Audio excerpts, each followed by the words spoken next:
are now listening to CTR Media Network. The family.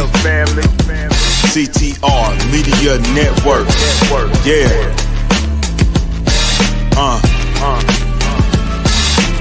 Best in the biz. Yeah.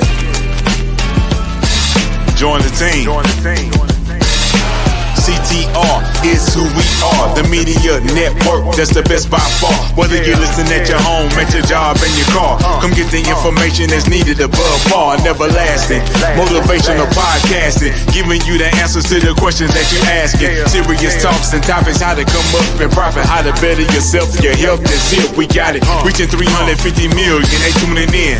We in 50 different countries, we all can. And like-minded, find your purpose and your assignment. Come get your fix, your feel, your mental alignment. Get active and speak to the masses. Build your influence all levels and all classes. Now you know you can monetize and grow. CTR Media Network. Start the show. CTR Media Network.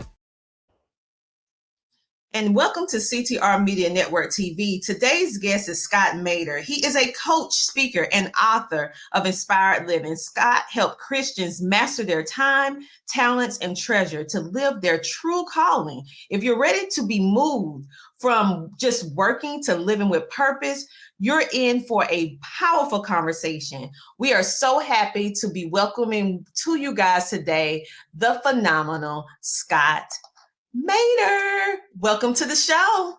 Thanks so much for having me. I'm happy to be here. Yeah, so when I see everything that you have been doing, so many people are looking for their purpose. Mm-hmm. They do not have the skill to identify their call. We hear it so much now in media. And so I'm so glad I have a thought leader that this is what they do to help us be able to identify what that is. So when I think about your journey, working in education, building Inspired Stewardship full-time is truly inspiring. Can you share with us what was your aha moment that made you realize it was time to fully step into your calling? You know, that's interesting because I think the truth is a lot of times it isn't an aha moment. I think that's one of the myths that we kind of have around calling is that you suddenly get this flash of lightning from above and it's like everything falls into place and it's all perfect now. And I'm not going to say that never happens. I mean, I think it does for some people. But for a lot of us, instead, it's really a journey of discovery. It's a journey of kind of peeling back the layers of an onion, or if you'd rather have the Shrek reference, pulling back the layers of a parfait. I think that's tastier, right? It's pulling back all those layers and uncovering it. And it's more of a journey than a destination.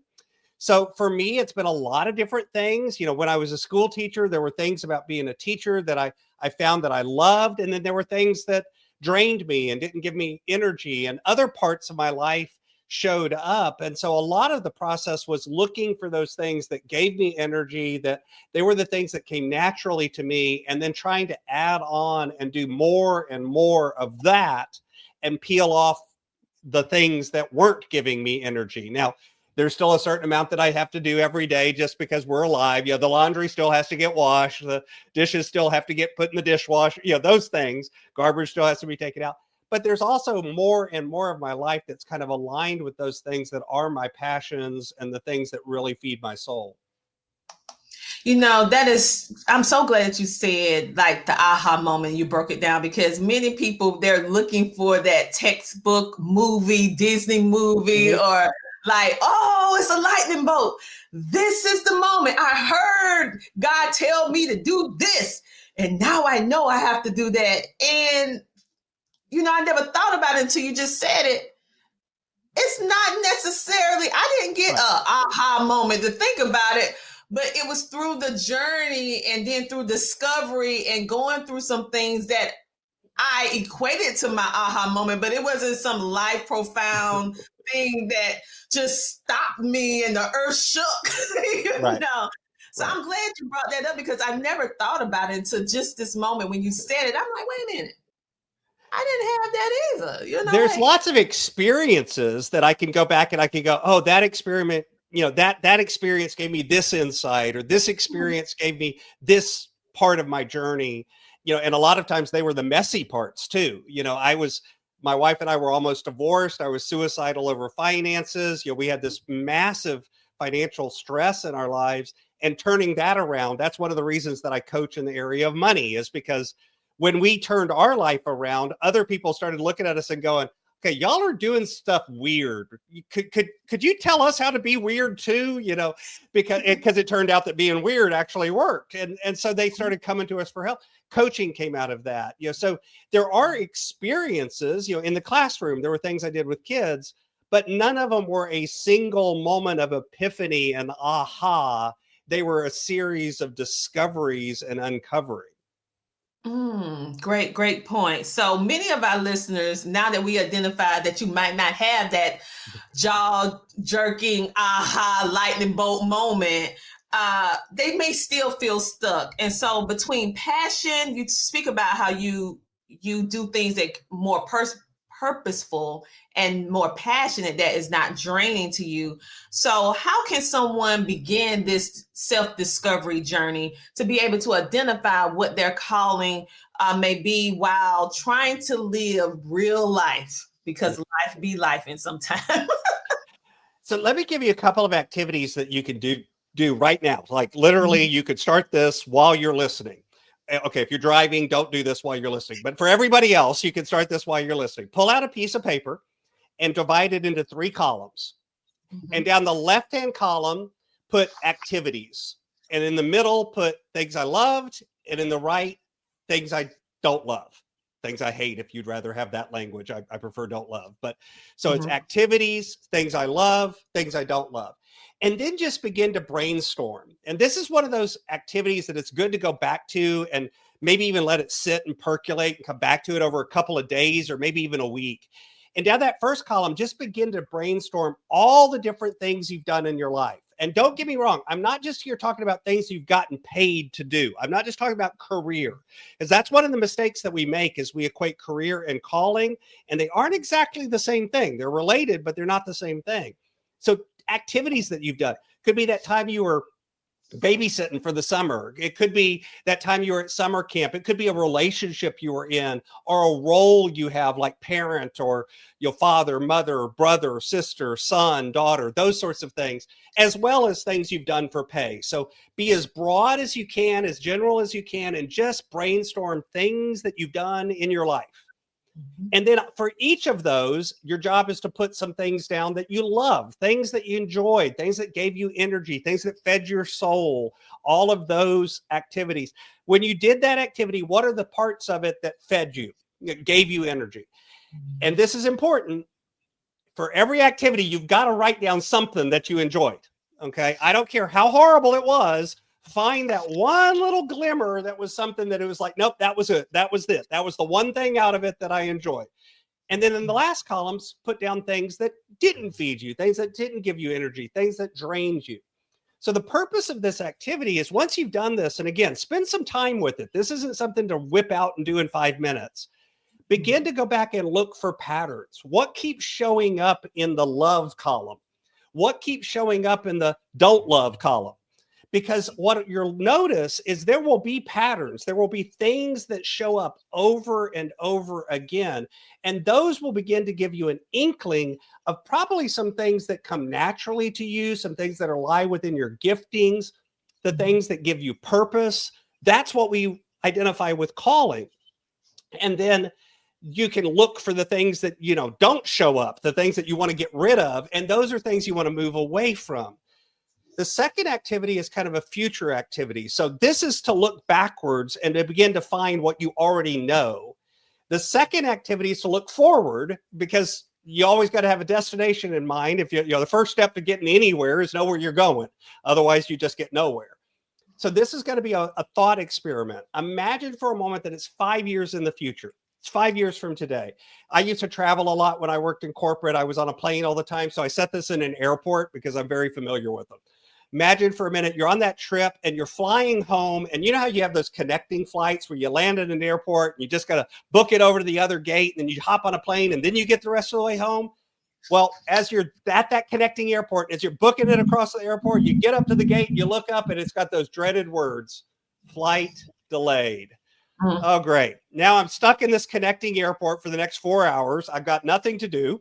So you do what anyone does when they're stuck in an airport for 3 or 4 hours. You go find either a restaurant or a bar, depending on your personal preference, and find a place to get something to eat or something to drink. So as you do that, as you're walking into a restaurant, you walk in and all of a sudden from across the restaurant, you hear this voice that says, "Hey, Tina, I haven't seen you in so long." It turns out there's a friend of yours there. They've moved away. Y'all have lost contact. You haven't seen them for the last 5 years. Turns out they've got a layover too. So you go grab a corner booth, sit down quiet together, and your friend looks at you and goes, "Tina, how have you been?" And you go, "You know what? The last 5 years of my life have been the best 5 years of my life because." Your job is to write what comes after the word "because."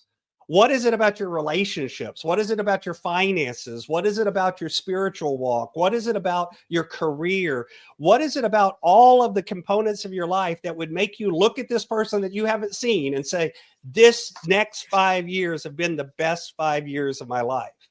And between those two activities, you can start to get an inkling to what your purpose is and what can you do to move the different components of your life in the direction of living your purpose.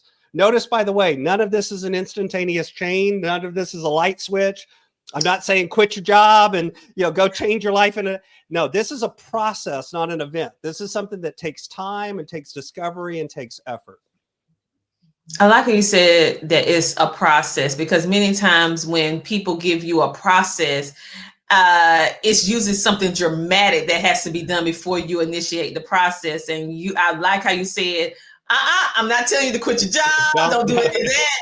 I'm just telling you this is a process, not an event. You need to work this systematically, step by step, and understand and know that it's self-discovery. A journey is going to take some time, and that time can change based upon the person in their life. But I love how you take it from going backwards to forward, because we don't tend to think about that, but God actually works that way.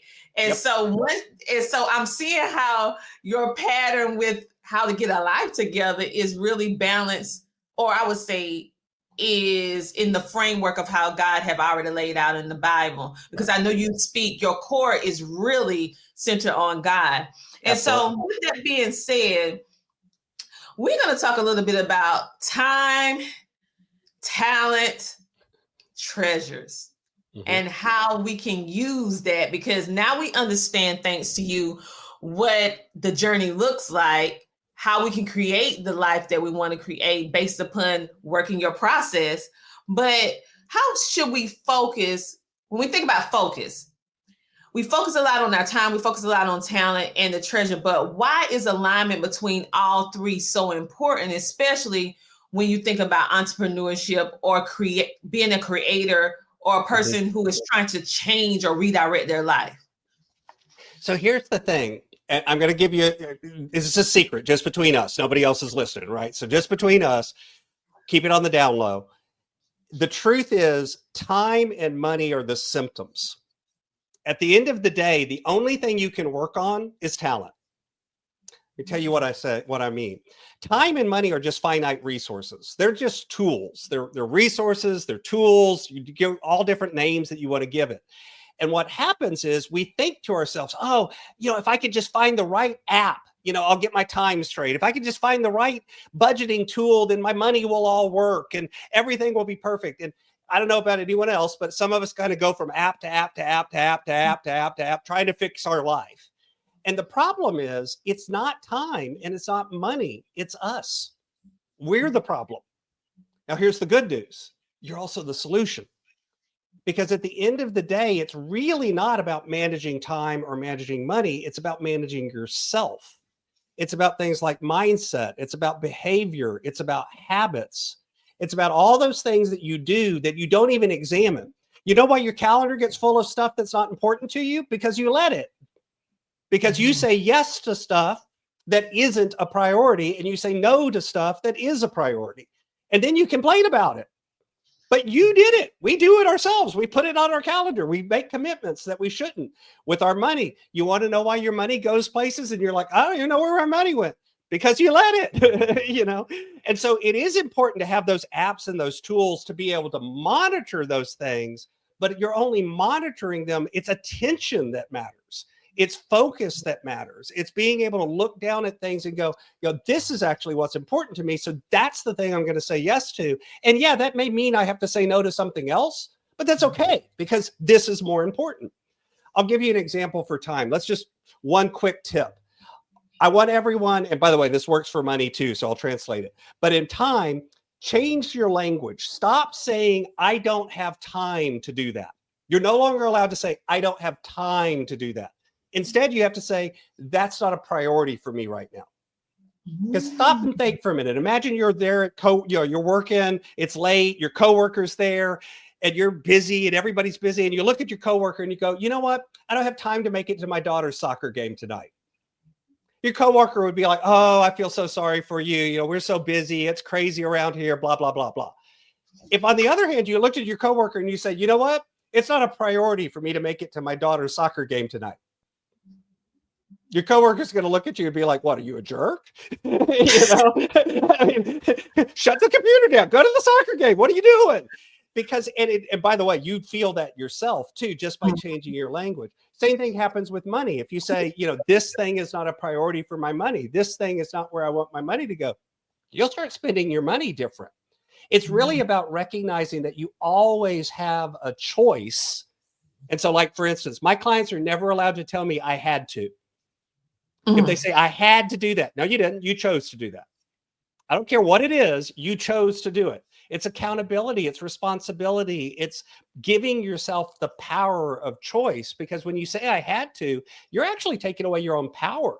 And so at the end of the day, yeah, I have lots of tools and techniques to use, you know, to manage time and money. But the real focus is on ourselves through the talent component in managing ourselves and our own mindsets, our own beliefs, and our own behavior. That was powerful. That alone, people, you need to just take that clip and just redo it 24/7, because basically you gave us the roadmap and about how to reshape our mind and the power of our words. Many times we don't think about what we say actually create our reality, and we have to be very meticulous about what we put out, because that's what we get back. I call it the boomerang effect. Like, be careful what you say, you know? And so when I think about that, that was great. That was great. So when it comes to productivity, because many people, you were speaking about apps, and many times we get these apps because we want to be more productive. But what ends up happening, we get so crowded out with all of these notifications, all of these apps asking for something all at the same time. And then you just start getting to the point where you're not doing anything at all. So you teach that it's not about getting more done, but it's about getting the right things done. So what practical steps can we take to shift our mindset into that new framework that you mentioned? So a lot of that is, you know, exactly what I was just talking about. You know, let's define some terms for a minute. You know, again, we use busy all the time, and we almost use it as a badge of honor, right? Somebody asks, how you doing? Oh, I'm busy. You know, that's our answer nowadays. And it's like, why is that something to be proud of? Because all busy means is I did a lot of stuff. I'll prove it to you. Tell me if you would be busy. If I hired you, if I said, hey, I'll pay you $100 to go to my backyard, and I got a pile of rocks on one side of my backyard, and your job is to pick up one rock, bring it to the other side of the yard, put the rock down, and then go back and get another rock, and just do that all day long. And when you run out of rocks, pick them up from the pile that you just made and carry them back to the first pile. Just do that all day long. That's it. Would you be busy? Yeah, busy for sure, but not productive. Would you be productive? You know, would you feel like you had purpose? No. Right. And in fact, if I was only paying you $100 a day, you might look at me and go, no, thanks. You know, even if I paid you $1,000 a day or $10,000 a day or $100,000 a day, there would be a point where you would go, okay, I got enough money. I don't need to do this anymore. You know, because, you know, I don't have any purpose for it. I don't have any autonomy behind it. And so recognizing that busy is not a badge of honor. So when you look at your time, first off, become aware. So I'll give you another quick exercise. Everybody can do this at the end of the call. Write down on a sheet of paper every half hour that you're awake. So you get up at 7 in the morning, 7:30, 7:30 to 8, 8 to 8:30, so on, right? Just 30-minute increments, just on a sheet of paper.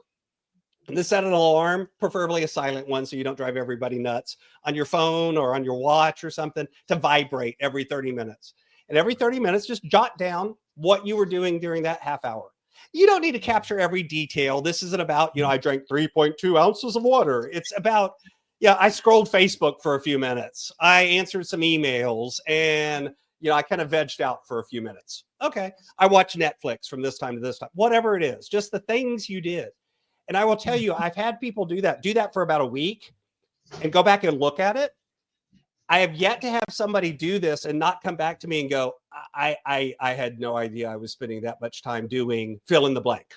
There's always something or two, there's always one or two things that you're like, really? I spent 14 hours doing that, or whatever it was, because we just lose track of it. We're not paying attention to it. And again, the first step to fixing a problem is knowing there's a problem. So if you don't know where you're spending your time, you can't begin to make different choices and give yourself the power to start saying no to some of those things. And then, turning off those notifications that are interrupting you, putting on boundaries so you don't check email every 2.5 seconds. If I say right now, your phone notifications, I guarantee you somebody just grabbed their phone or looked at their phone to see if they had a notification, because it's hardwired into us.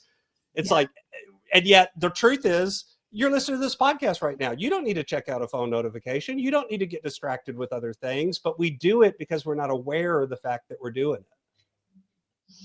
That is so true. So what we're going to do right now, we're going to take a commercial break, and we'll be back in a moment as we get more deeper into this conversation. And you guys, go get you something to drink, get you a snack, and come on back after this commercial break. Thank you so much, CTR Media Network, Dr. Tina Ramsey, along with the staff of CTR Media Network and all of the podcasters that have programs featured on CTR Media Network. I'm Kim Jacobs, the host of The Kim Jacobs Show, and we're bringing balance to the world one household at a time. It is such an honor and a privilege to be able to be associated with Dr. Tina Ramsey and her program with CTR Media Network. They go over and beyond the call of duty and do exceptionally well when it comes to the podcasters. I'm saying things that are like, ooh, mind-blowing. They are exceeding our expectations, and I cannot be more grateful and more thankful. So I just wanted to take a moment to say thank you for all of your professionalism, your consideration, going the extra mile to make sure that your podcasters have what we need to be able to have a thriving program and to get exposed to over 350 million households, 46 countries. I am excited to be a part of CTR Media Network, and I don't take it for granted. Thank you, Dr. Tina Ramsey, for all that you do. God bless you. And just like that, we are back, and I come along with an amazing guest. Yes, Scott Maderer. And before the commercial break, he was breaking down time, talent, and treasure mastery, and getting us out of the framework of saying certain things and expecting a different outcome.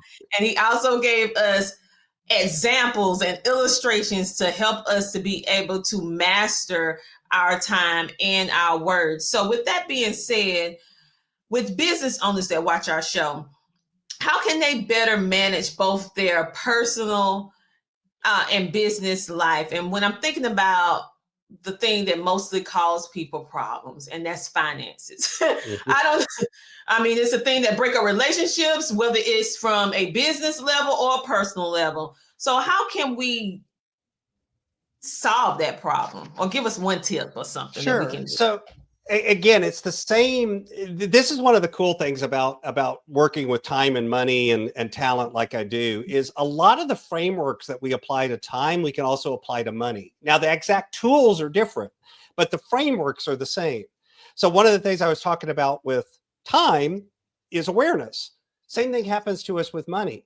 Most of us, and business owners, I hate to tell you this, but entrepreneurs, we're the worst about this.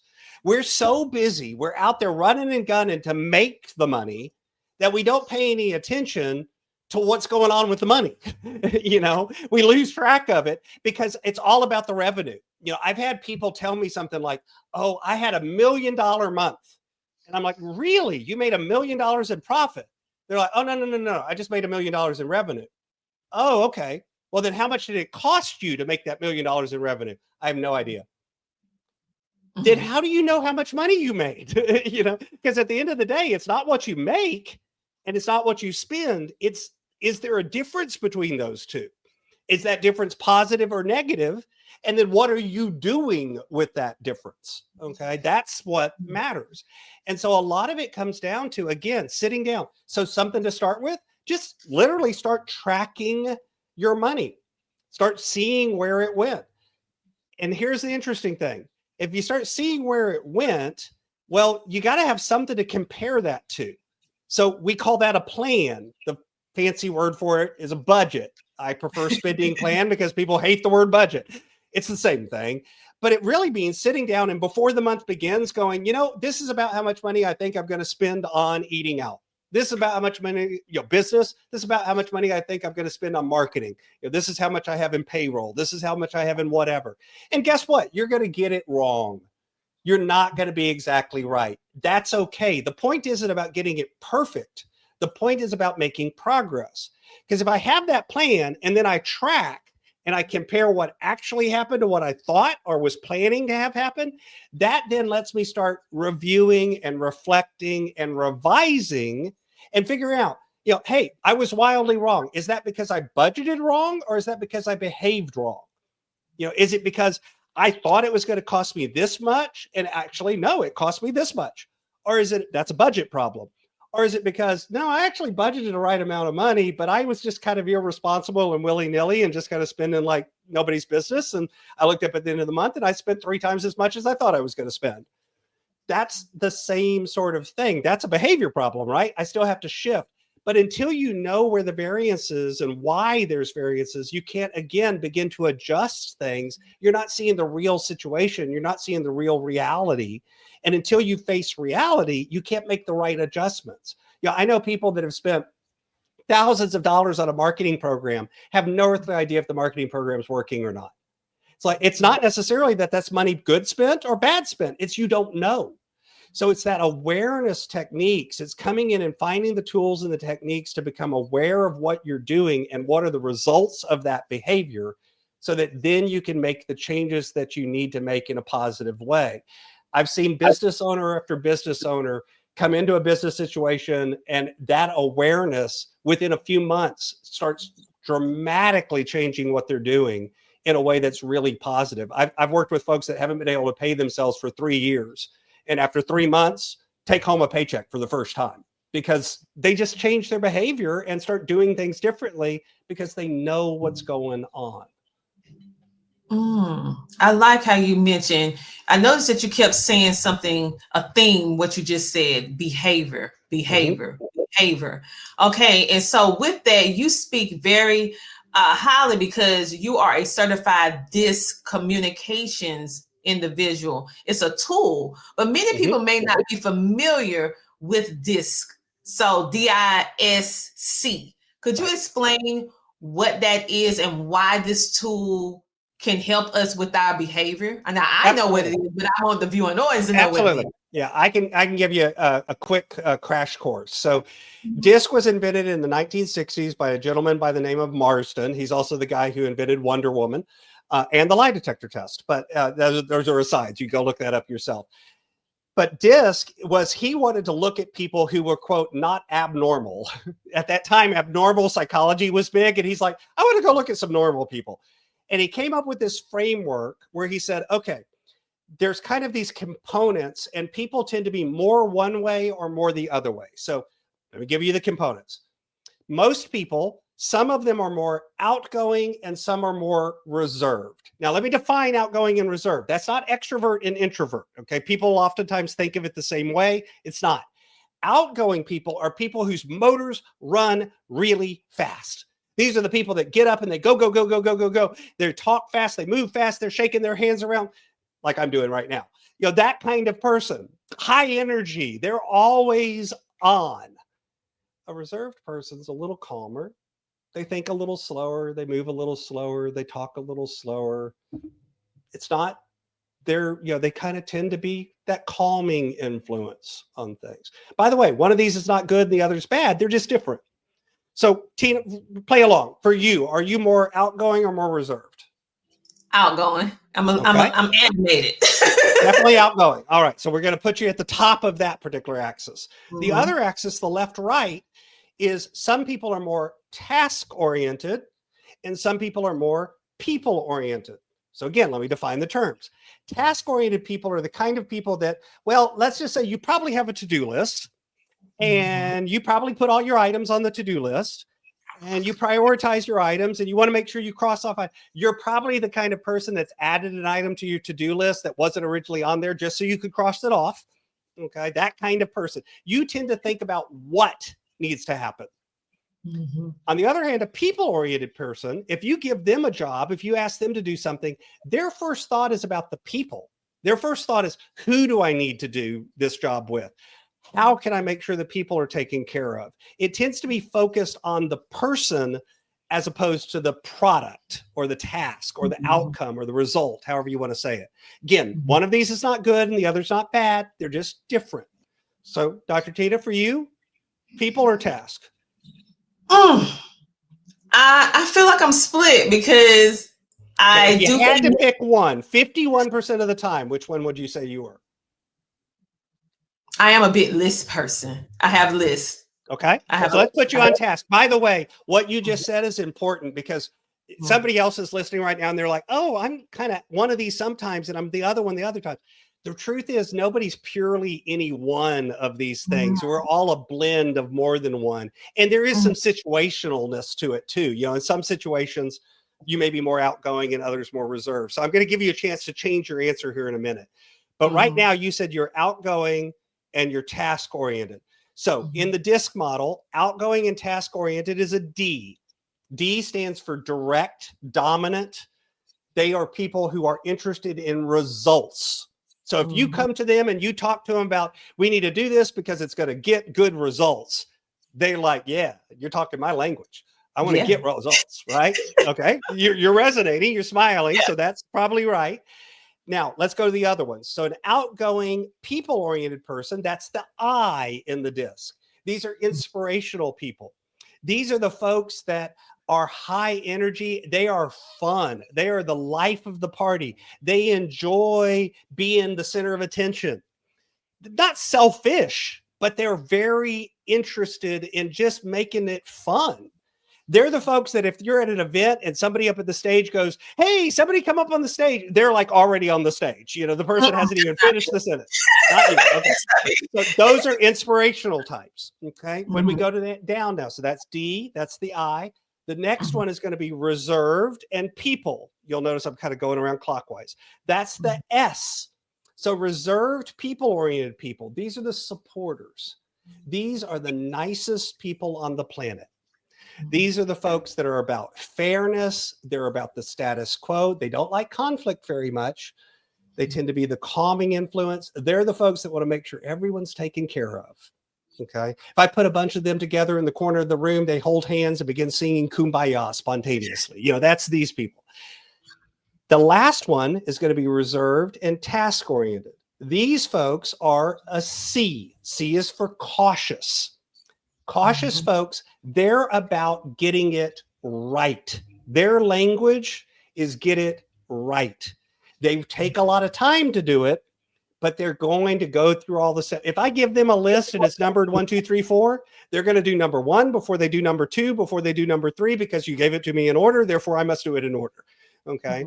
That's going to be the cautious type. So you were a T based on your first answer. If you had to point to one of the other ones, which would you say is your second category? You said not I, so I take that one off. I think it was the S for, I'm not a kumbaya, but I am a person that like things to be fair. Okay. So the S, I think that was the S for that S. is. That's the S, and the S's are very interested in fairness and correctness and getting things, people being taken care of. Yeah, so that's a DS. Okay. You probably have some C too, because I noticed you smiling some when I said some of the C stuff, but it's probably not as strong. And that's very Yeah. possible. Again, people I can do be a have some blend. of it, but Yeah. my But your fairness for major people is two a are bit DNS. stronger. Like, yeah. Yeah. And that's kind of where this comes in handy, because this is quick enough and easy enough that just by talking to you and listening to you, I can begin to pick up on your style. And I won't get it perfect, but I'll kind of know, like I'd already kind of picked up on you were a D because of some of the things that you were saying and the way you were phrasing those sentences. I hadn't gotten to the S or the I yet, or the C yet, because we hadn't talked long enough. But as we would have talked, I would have picked up on those secondary traits.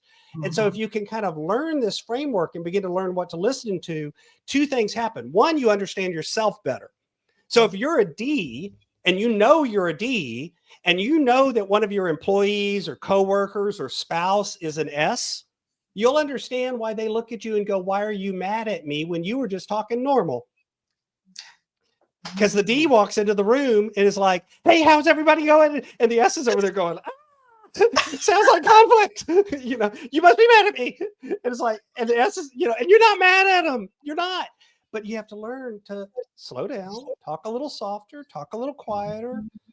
Let them know that everybody's going to be taken care of, that everything's going to be okay, that they're going to be okay, that this change that's happening isn't going to disrupt anything in a horrible way, and that whatever goes, we'll take care of it, we'll be in this together.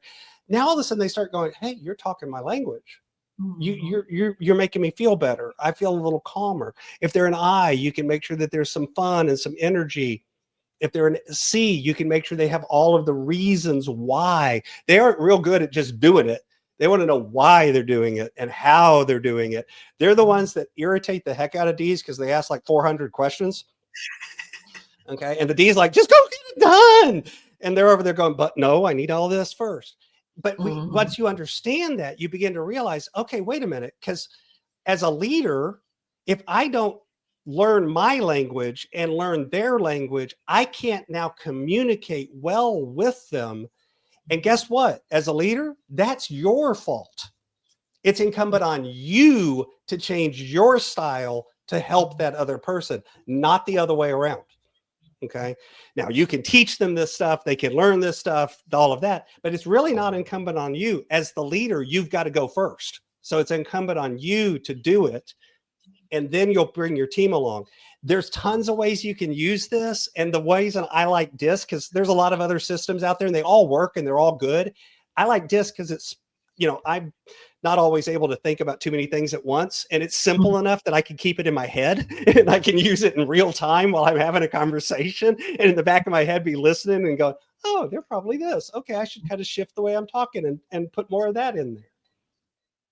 I love it because for the simple fact is, I think if we as entrepreneurs, or even if you work for someone, if everyone was required to do a DISC assessment, I feel that the communication between all the parties would be so much better, even down with your relationship with your significant other, because now you understand what is their emotional cues, what are their behaviors, what they like, what they don't like. And I feel like this will be something that will be an effective tool to help you as you are building your team as an entrepreneur. So absolutely. Yeah, because as an entrepreneur, when you're hiring people, a lot of times you want to hire people that are just like you because it feels comfortable. And the problem is you don't need a team full of people just like you. That's usually not a recipe for success. I had to learn that the hard way. I mean, ideally, you say, if I could duplicate myself 10 times, all of this stuff will get it. Then you have to like, wait a minute. This don't work. So I had to reframe everything, because you don't need a whole team of you. You need different people to help with the strength and the weaknesses. You need different strengths and weaknesses. That's what makes the team more powerful. And I've done that for a lot of entrepreneurs and entrepreneurial teams. I've done it to help them with hiring. I've done it with team development. You can go in and do those sorts of DISC assessments and then teach people how to use it. And you're right. It makes a night and day difference sometimes in the way their teams behave. It does. And it make as a leader, because now you understand, like some people like, I wish I could just understand how they think. Well, a DISC assessment is really giving you an open analysis of how the person think, even down to from an emotional standpoint, because like you said, you can be able to reframe real time, remembering, oh, okay, I remember they're more of a C, they're not a D. Oh, they're I versus a S. And they're kind of like blended, but this one is more dominant. And you'll be able to get more results, because I personally took a DISC test one time when I was being coached by another coach, and one of his requirements was that you had to take a DISC assessment. I never heard of it before that time. And then now I'm like, listen, before I do my one-on-one coaching with you, you have to take a DISC assessment or a personality test. I prefer DISC more than a personality test because it's just a little bit more structured, in my opinion. More structured, but all of them are good in their own way. Right. And so when we think about, we're going to talk more about this mindset and behavior change. You specialize in, I want to go a little deeper, because you specialize in helping people move beyond the tools into a true behavior change. So what are some of the biggest mindset blocks that you see, and how can we start overcoming them? You know, a lot of the limiting beliefs are things that we have that are programmed into us from a very early age. A lot of them show up, and it's that voice that talks to yourself. One of my fellow coaches that I admire, like, she calls them Hildas. You know, that's they talk to us and they tell us all the stuff that we can't do. And so again, part of the first step is just becoming aware of what those limiting voices are saying. They're different for different people, but a lot of times they show up in what I call the P's. Let me give you the P's. The P's are personal, pervasive, and permanent. Personal, pervasive, and permanent. Let me tell you how that sounds. So when you're trying to do something and you have that voice in your head, and instead of I failed at this, it says I am a failure. That's personal. You hear that's about you. I am a failure. It's not I failed doing this task. It's not this task didn't work. It's I'm a failure. Now, if you say to yourself, I am always a failure, that's permanent. Okay. I, personal, am always permanent, a failure. And what's more, I am always a failure at everything I do. That's the pervasive part. Oof. And we talk to ourselves like this. I was in a room full of 500 entrepreneurs. These people were all multi-million, earners. These people were all doing great money, great relationships. They were all, anyone from outside will look at any one of these men or women and go, you are successful people. I said, how many of you have a voice that talks to you in your head? Everybody's hand went up. I said, okay, if the voice is nice to you, put your hand down. Nobody put their hand down. Nobody in the room, because that voice talks to us in a way that we would never talk to somebody that we loved. And yet we let it talk to ourselves that way. And so the first step is becoming aware that when that voice shows up and it's talking in those P's, it's personal, it's permanent, or it's pervasive, or worse yet, it's all three. That's never the truth. Instead, what that is your brain is trying to protect you. This is actually your brain going, you might run into danger. And so I want to keep you from doing anything, because if you do something, something bad might happen. By the way, your brain is not always right about that. In fact, it's usually wrong. It's why people are afraid of public speaking. You know where that's coming from? They're literally afraid that if they go up there and they make a fool out of themselves, they're going to get kicked out of the tribe. Everyone's going to make fun of them. Nobody's going to want to hang out with them. I've attended a speaking event where the speaker had stuff go wrong and they messed up in the middle of the speech. I felt bad for him. I wanted to go hang out with them after and tell them how great a job they did and make them feel better. We don't look at them and go, oh my goodness, they failed, kick them out of the tribe. They must go. And yet that's what we think is going to happen to us. It's not a real fear, but in terms of it really happening, but our brain does that to protect us. And so as you start becoming aware of this, you can begin to write those limiting beliefs down. You'll notice I'm a big believer in writing things down. You can begin to then take those things that you write and change them from a limiting belief to an enabling truth. Here's what I mean by that. If you think I'm always a failure, all you have to do is name one time when you weren't a failure, and that statement is proved wrong. So write that one time down. That's it. You only have to have one instance, and it can't be always. Okay. I'm a failure. Really? You're a failure? Or did you just fail at some activity? Did you just not get something to happen right? Look at each thing as you say those things to yourself and begin to turn them into enabling statements. And then actually begin to read those enabling statements. I do this every morning. I actually have a list that I read every morning. And you know why? Because I'm programming my brain. Because now when that voice shows up, by the way, I named my voice. My name's Harry. And Harry looks like a duck-billed platypus, only he's bright purple and he's wearing a birthday hat. I made him funny looking, so I laugh when he shows up. And when he shows up and starts talking to me, my brain is already programmed with the answer. So when he says, "You're always a failure," I go, "Well, no, there was that one time. That's it. I'm not always a failure." And I begin to counteract those limiting beliefs, and it begins to reprogram our brain to take, it's not that those voices go away. They never really go away. You always have imposter syndrome. But what you can do is learn to dance with it in a way. You know, it's the old joke about public speaking. It's not that you don't have butterflies. It's just that you get them to fly in formation. You know, you just begin to learn to dance with it, and it becomes a different relationship. And instead of fear, you start recognizing that this could be excitement. This is actually about an energy that is a positive energy, not a negative energy. Because by the way, the neurochemistry of fear and excitement is exactly the same cascade of chemicals in our brain. So they really are the same thing, you know, but yet we will label it as fear or we'll label it as excitement based on the situation. And so it lets you reprogram that to begin to behave in a way that's very different than the behaviors you just kind of habitually fall into. That was powerful. And we can think about how we all have that imposter syndrome at some point in our life, more than one time in our life.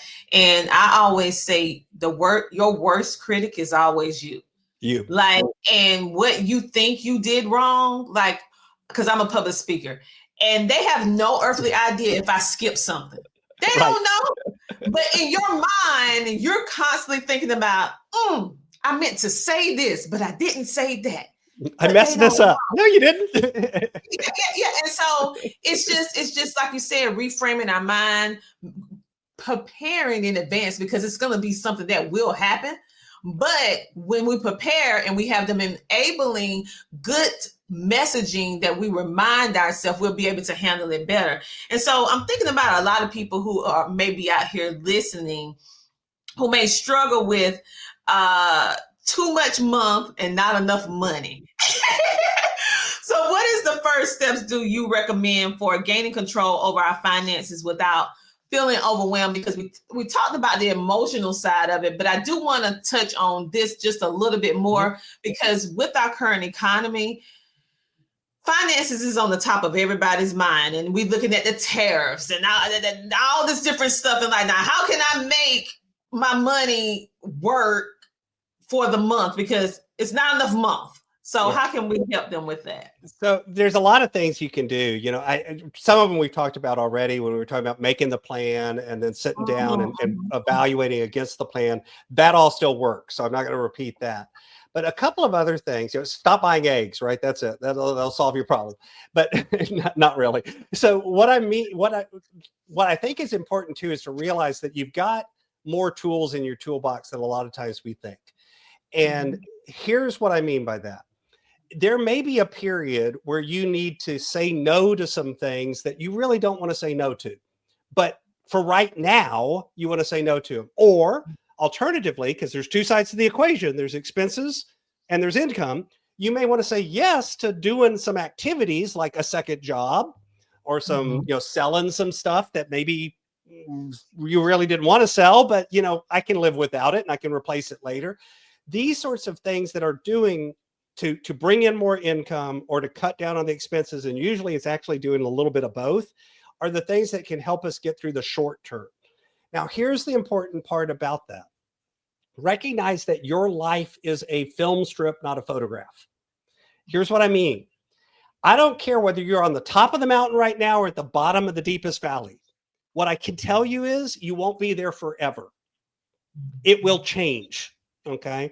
And by the way, that's both at the really good times and at the really bad times. It's true, both of those, because your life is a film strip. It's constantly changing. Tomorrow will be different than today. Now, what we can do is begin to do things to leverage to make tomorrow better than today instead of just different. And that's about that sitting down with the plan, checking on what you're doing, spending the money where you're really intentional with it, actually paying attention to your behavior, thinking about what can I say no to temporarily to maybe break free of. Usually if you don't have enough money and you have too much money, there's a log jam somewhere, either on the income side or the expense side. And you're going to have to do something dramatic to clear the log jam. That may be working that second job. That may be cutting way back on some people I've even seen go move in with mom and dad for a little while, that kind of thing. The reason that happens is those are the things that you can do that make big dramatic changes and let you shift that log jam, but they're not permanent. It's not about going backwards forever. It's about taking a step back so you could reset, get on firm footing, refocus, gain control, set a plan, and then move forward effectively. Wow. Scott, thank you so much for sharing all these tips and strategies with us, and also working with me real time, letting them see a real life example of the DISC process, and also all the different things that you can do on a corporate level in order to help our teams, for entrepreneurs, as well as on the individual level, and showing us how our behavior really can actually help us or not so much. But you also helped us with our mindset. You helped us with word placement, making sure that we say things the right way. And you are indeed the inspired stewardship extraordinaire. You definitely fit that great. So is there anything else you would like to leave with our audience? Anything you would like to say or do that you want them to do? Sure. I actually put together a landing page just for your listeners. So some of these things that I was going through, some of these very same exercises, as well as a basic budget, some DISC tools and those sorts of things. I have all of those on a page where you can get them for free. It also has information about my book, and you can find that at inspiredstewardship.com/CTR. Again, it's got a free resource page. It's got information about my podcast if you want to check that out. And it's also got some information about a book I wrote called Inspired Living that kind of walks you through all of these frameworks we were talking about. So it's a way, if you're not ready for coaching, but kind of want to practice some of these things, it's a great way of getting them all in one place. And again, you can find that at inspiredstewardship.com/CTR. Well, appreciate it. And who don't like a free gift? I mean, who don't like little freebies? But this is not a little freebie. Let me reframe that. This is a big thing. Okay, for you guys to be able to get your life together. And I'm going to go get it too, because I am a person that always want to make myself better. And so for everyone, this has been a great episode. What I want you guys to do right now is to download the CTR Media Network app today. This is our way of giving back to you by bringing amazing featured guests like Scott on the show to be able to help you with your life, with your business, or whatever it is that you are currently doing. This is a way that you can get it for absolutely free. You can download the app and watch his episode and many more. Thank you so much for tuning in to today's episode, and we will see you next week, the same time, same place. Have a great day. Bye. Hey Think Fam, it's your favorite host, Michael Finkley, and you can listen to us on CTR Media Network. Go listen in.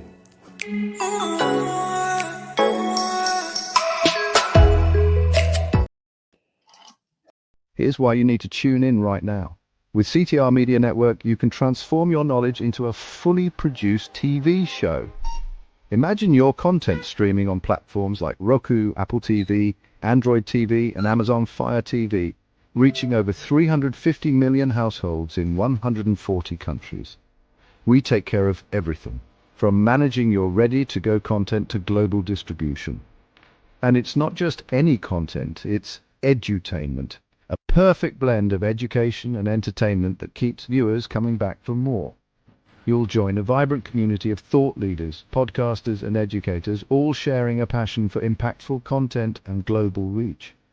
Plus, with our app available on Google Play and the App Store, your show will be accessible to millions more, ready to shine on the global stage. Let's get you started. Schedule a 15-minute call with us today and turn your idea into a TV sensation.